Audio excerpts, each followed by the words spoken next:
नमस्कार। आप सभी का स्वागत है मेरे चैनल कहानियाँ जीवन की में। आज मालती जोशी जी की कहानियों के खजाने से मैं लेकर आई हूँ एक कहानी जिसका नाम है अहम का हिमखंड। घर वाली आरती हो चुकी थी। सोसाइटी के गणेश जी की आरती में सम्मिलित होने पापा जी रोज की तरह पंडाल चले गए। मैं और मम्मी जी खाना लगाने की तैयारी कर रहे थे, तभी ये आकर खड़े हुए। मम्मी जी, इनका स्वर जरा कातर लग रहा था। क्या बेटा? मम्मी जी ने पूछा और फिर इनके चेहरे की ओर देखकर बोली, अरे तेरा मुंह क्यों इतना उतरा हुआ है? भूख लग रही है क्या? रश्मि बेटा, इसका खाना लगा दो। दिन भर बेचारा दफ्तर में दिमाग खपा कर आता है। पापा जी, मैंने बस इतना ही कहा था कि वे बोली, उनकी राह देखने की ज़रूरत नहीं है, वे जल्दी आने वाले थोड़े ही हैं। वहाँ भी पंचायत लगा कर बैठ गए होंगे। तो ऐसा कर, तू इसकी थाली लगा दे। तुम लोग मेरी बात तो सुन लो, बस शुरू हो जाती हो। हाँ बोल। मामा जी का फ़ोन आया था अभी। नानी की हालत बहुत ख़राब है। डॉक्टर ने जवाब दे दिया है, कह दिया है कि अब कुछ कहा नहीं जा सकता, जिसको बुलाना है बुला लो।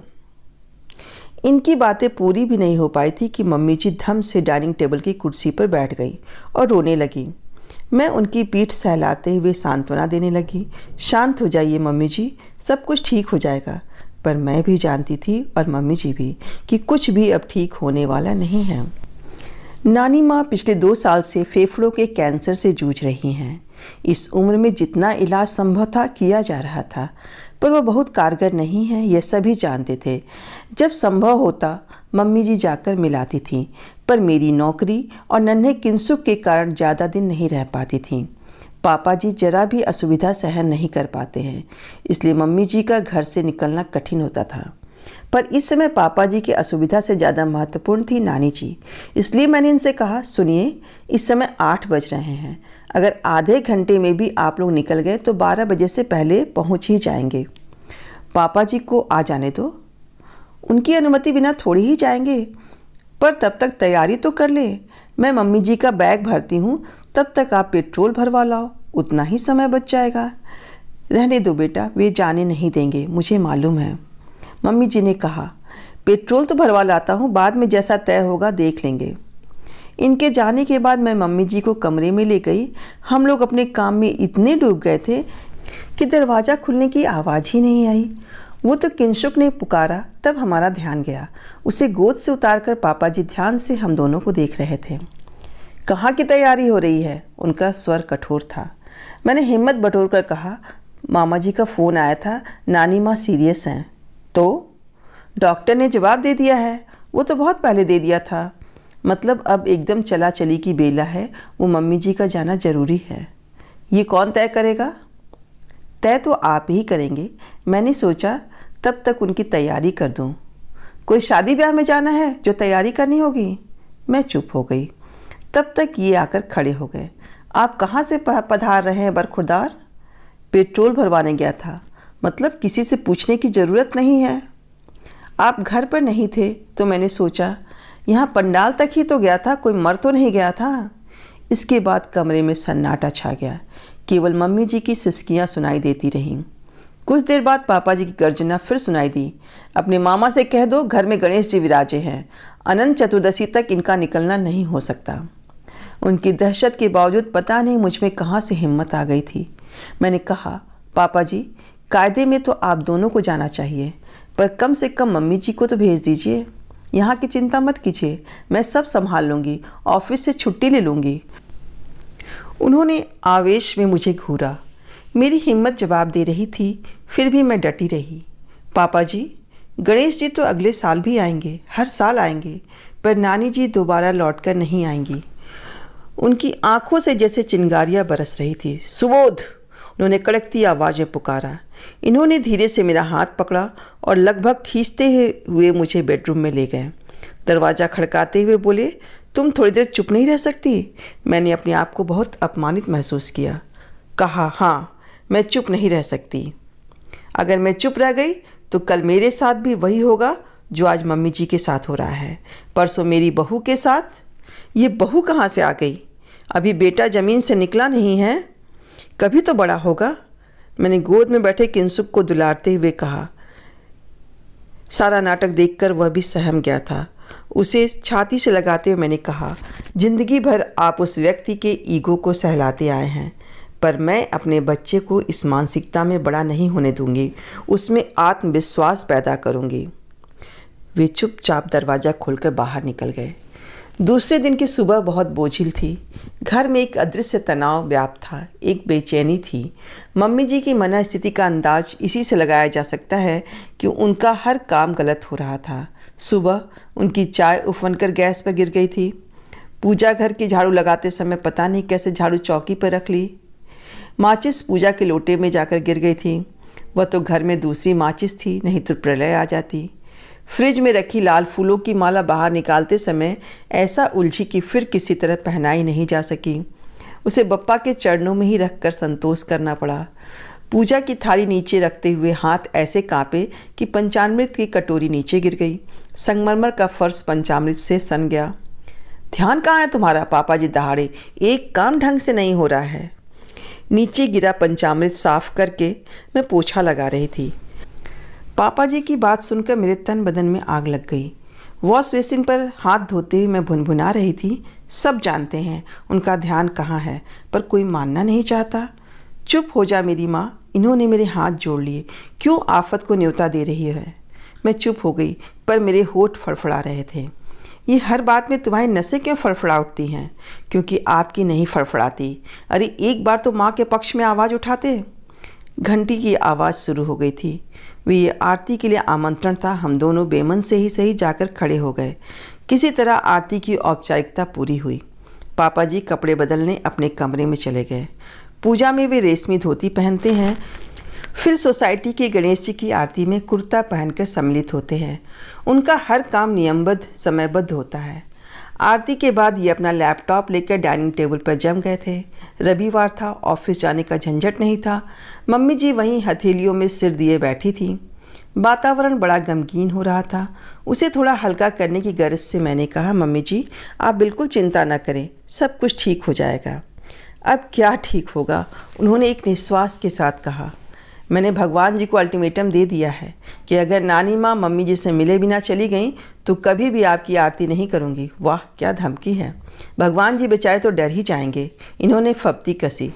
भगवान जी से लड़ाई नहीं करते बेटा, मम्मी जी ने थके स्वर में कहा। जब इंसान पर वश नहीं चलता तो भगवान की शरण में जाना ही पड़ता है ना। जब वे हमारी कोई इच्छा पूरी करते हैं तो हम उन्हें प्रसाद भी तो चढ़ाते हैं। तो अगर कोई इच्छा पूरी ना करे तो हमें उनसे कुछ कहने का भी हक होना चाहिए। पागल! मम्मी जी ने मेरे गाल पर एक हल्की सी चपत लगाते हुए कहा। उनके होठों पर एक हल्की सी मुस्कान थी। उनके आंसू भीगे चेहरे पर मुस्कान ऐसी लग रही थी जैसे ओस भीगी सुबह में हल्की धूप आ गई है। सुबोध, ये सिरफिरी लड़की कहाँ से ब्याह लाया? तो आपकी ही पसंद है, इन्होंने लैपटॉप पर नजरें गड़ाए हुए कहा।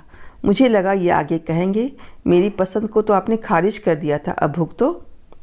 खैर, पापा जी के सामने यह सब कहने की इनकी हिम्मत नहीं थी। यह सब मेरे ही दिमाग की उपज थी। दरअसल एक पुरानी बात याद आ गई थी। शादी के दूसरे ही दिन रिश्ते की एक चाची सास ने कान में फुसफुसा कर कहा था, लाडो तुम्हें बहुत ही एहतियात और सब्र से काम लेना होगा। ये शादी उसकी मर्जी के खिलाफ हुई है, उसका मन तो कहीं और था। पर भाई साहब ने पहली फुर्सत में ही उसकी पसंद को खारिज कर दिया। 2-3 महीने मैं बहुत सहमी सहमी सी रही, फिर सब कुछ सामान्य हो गया। अब तो शादी को 3 साल हो चले हैं। अगर इनके मन में कोई फांस है तो भी मुझ पर कभी जाहिर नहीं होने दिया। मुझे लगता है कुछ चाचियाँ और भाभियाँ शादी में इसीलिए आती हैं कि नई बहू को पट्टी पढ़ा सके, उसके मन में संदेह के बीज डाल सके, खानदान की गोपनीय बातें उसके सामने उजागर कर सके। तुम कल पेट्रोल भरवा कर लाए थे ना? पापा जी पूछ रहे थे। जी। तो अपनी माँ को इंदौर छोड़ाओ, आज संडे भी है, छुट्टी का प्रॉब्लम नहीं होगा। वे एकदम उठ खड़े हुए। तो मैं तैयार होता हूँ। मम्मी आप भी तैयार हो जाओ। रश्मि मम्मी का बैग ठीक कर दो। बैग तो कल ही ठीक कर दिया था। ओके मम्मी अब जल्दी से तैयार हो जाओ। मुझे कहीं नहीं जाना है। अरे क्यों? अब तो पापा जी ने कह दिया है। इन्होंने कैसे मन से कहा होगा जानती हूँ, 40 साल से साथ हूँ। पापा जी दरवाजे तक पहुँच चुके थे। वहीं से दहाड़े, तो क्या अब स्टाम्प पेपर पर लिख के दे दूँ? सुबोध, मैं पंडाल जा रहा हूँ। जब लौटूं तब माँ बेटे मुझे घर में नहीं मिलेंगे, समझे? नादिर शाही फरमान जारी हो गया। अरे ये बातें प्रेम से भी तो कही जा सकती थी, पर हर बात में इनका ईगो सामने आ जाता है। मम्मी जी की दाद देनी पड़ेगी। 40 साल इस आदमी के साथ कैसे गुजारे होंगे। मैं होती तो भाग जाती या आत्महत्या कर लेती। इन्हें लौटने में रात के 8 बज गए थे। स्वाभाविक भी था कि थक गए थे और उदास तो खैर थे ही। नानी माँ कैसी है, मैंने पूछा। बस सांस चल रही है और होश में है। सबसे अच्छी बात कि उन्होंने मम्मी को पहचान लिया। नाम लेकर बुलाया, गालों पर बालों पर हाथ फेरा। जाना सार्थक हो गया। और लोग भी आए होंगे। पूरा खानदान इकट्ठा हो गया है। कानपुर वाली मौसी, जबलपुर वाले मामा, बड़े मामा दिल्ली से मेरे साथ ही पहुँचे थे। मम्मी के साथ चाचा चाची रतलाम से आ गए हैं। मम्मी की मौसी, नानी की छोटी बहन भी बरेली से आई है। इतनी बुजुर्ग है, नाती को साथ लेकर आई हैं। मुझे सुनकर अच्छा लगा। होनी तो खैर हो टलने वाली नहीं थी, पर यही संतोष था कि दुख की इस घड़ी में मम्मी जी अकेली नहीं होंगी। पूरा परिवार उनके साथ होगा। सुबह 5 बजे का अलार्म लगाकर मैं उठी। फटाफट नहा लिया, फिर नाश्ते का इंतज़ाम किया। ऑफिस था तो टिफ़िन की तैयारी की। सबकी चाय बनाकर थर्मस में डालकर टेबल पर रख दी। फिर पूजा की तैयारी में जुट गई। पापा जी कमरे से बाहर आए तो उन्हें चाय देते हुए मैंने कहा, पापा जी वैसे तो मैंने सारी तैयारी कर दी है, पर एक बार आप देख लें। सुबोध उठ गया क्या? ना उठाओ तो आवाज़ दे दो। ये आंख मलते हुए बाहर आए। पापा जी बोले, आज पूजा तुम कर लेना, मैं निकल रहा हूँ। अभी निकल जाऊँगा तो फ्यूनरल तक पहुँच जाऊँगा। फ्यूनरल? हम दोनों ने एक साथ पूछा। हाँ, रात 11 बजे फ़ोन आ गया था। तो आपने हमें जगाया क्यों नहीं? उतनी रात जगाने का कोई मतलब नहीं था। वैसे ही तुम दिन भर के थके हुए थे। मैं भी साथ चलूं? नहीं, अभी कल ही तो आए हो। फिर आज ऑफिस भी है। ये लोग भी यहाँ अकेले रह जाएंगे। एक काम करो, मुझे टैक्सी स्टैंड तक छोड़ दो। बस के चक्कर में नहीं पड़ूंगा। जी, बस अभी फ्रेश होकर आता हूँ। इनके भीतर आते ही मैंने सारी हिम्मत बटोरते हुए कहा, पापा जी मैं आपको ऐसे नहीं जाने दूंगी। मुंह में कुछ डालना ही होगा। नाश्ता तैयार है, वहाँ आप पहुँचेंगे माहौल अलग होगा। खाना शाम तक हो पाएगा। आपको दवाइयाँ भी लेनी होती है। आश्चर्य, उन्होंने मना नहीं किया। इनकी चाय के साथ मैंने उनका नाश्ता लगा दिया। कहा, मम्मी जी जल्दी में गई हैं, उनकी भी गोलियाँ एक बार देख लीजिए। चाय पीकर इन्होंने पापा जी का बैग उठाया और गाड़ी निकालने चले गए। पापा जी जैसे ही उठे मैंने प्रणाम किया तो बोले, ऐसे में प्रणाम नहीं करते। सॉरी, आप अपना ख्याल रखिएगा। वे कुछ देर शू रैक के पास खड़े रहे। बोले, तुम्हारा धन्यवाद करना चाहता हूँ। स्वर ऐसा था मानो कह रहे हों, तुम्हारा कोर्ट मार्शल करना चाहता हूँ। मैं धड़कते दिल से अगले वाक्य की प्रतीक्षा करती रही। तुमने मुझे जीवन भर के लिए एक अपराध बोझ से बचा लिया। तुम्हारा तरीका बेशक गलत था, पर इरादा नेक था, इसलिए माफ़ किया और वे एकदम पलट कर चल दिए। इतनी बड़ी आत्मस्वीकृति के बाद उन्हें मेरे सामने खड़े होने से संकोच होगा, लेकिन मैं आनंद विभोर हो गई। थैंक यू पापा, थैंक यू वेरी मच। मैंने हाथ जोड़कर कहा। 1 इंच ही सही, हिमखंड पिघला तो। अभी आप मालती जोशी जी की कहानी अहम का हिमखंड सुन रहे थे। कहानियाँ जीवन की चैनल से जुड़कर आप अन्य लेखक लेखिकाओं की कहानियाँ सुन सकते हैं। तो बने रहें मेरे चैनल कहानियाँ जीवन की के साथ। आप सभी के प्यार और विश्वास के लिए हृदय से धन्यवाद और आपके जीवन में खुशियाँ ही खुशियाँ हो ऐसी कामना करती हूँ। एक बार पुनः आप सभी का धन्यवाद।